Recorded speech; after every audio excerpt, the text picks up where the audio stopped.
Je vais vous montrer 3 exercices très simples aujourd'hui pour le membre supérieur, donc pour tout ce qui est les bras.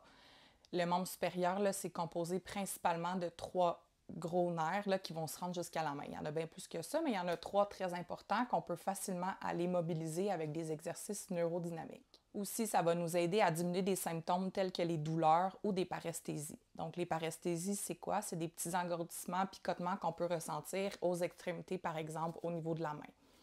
Mais aussi, la mobilité neurale, ça va servir à assouplir les tissus, donc gagner une souplesse puis diminuer les tensions musculaires.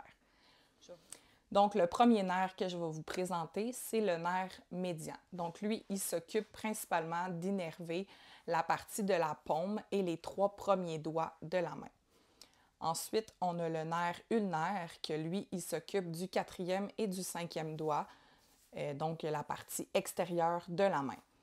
Et le dernier nerf principal, c'est le nerf radial. Lui, son travail, c'est toute la partie dorsale des 3 premiers doigts, puis le bout du 4e doigt. Donc, à l'instant, je vais vous montrer 3 exercices faciles pour venir mobiliser votre nerf.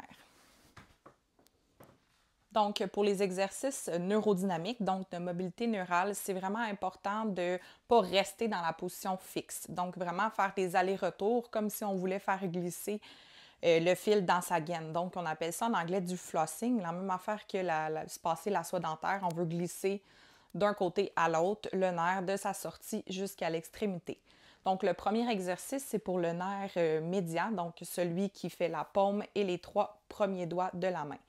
Toujours important de garder l'épaule bien abaissée. Donc, pour ce nerf-là, on va faire comme si on tenait un plateau dans notre main et on va aller allonger le bras.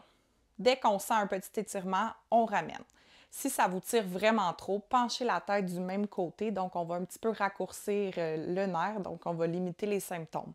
Si jamais vous ne sentez rien, mais vous avez quand même des symptômes au niveau des 3 doigts et la paume, bien là, vous pouvez pencher votre tête du côté opposé. Donc, on fait ça environ une dizaine de répétitions, toujours en aller-retour, sans prendre de pause, mais un mouvement bien contrôlé.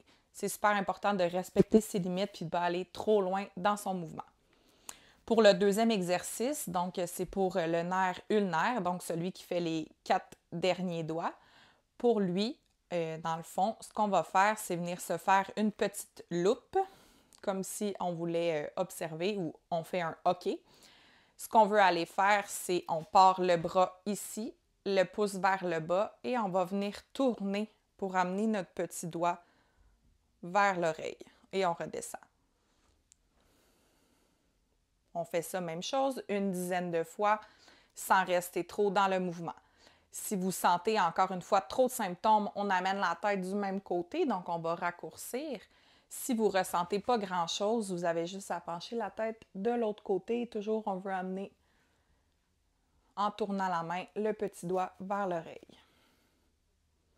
Pour le troisième exercice, qui est le nerf radial, donc celui qui fait plus la partie dorsale, là, donc le dos de la main avec les 3 premiers doigts. Pour lui, ce qu'on va aller faire, c'est on met le pouce dans notre main, on ferme la main.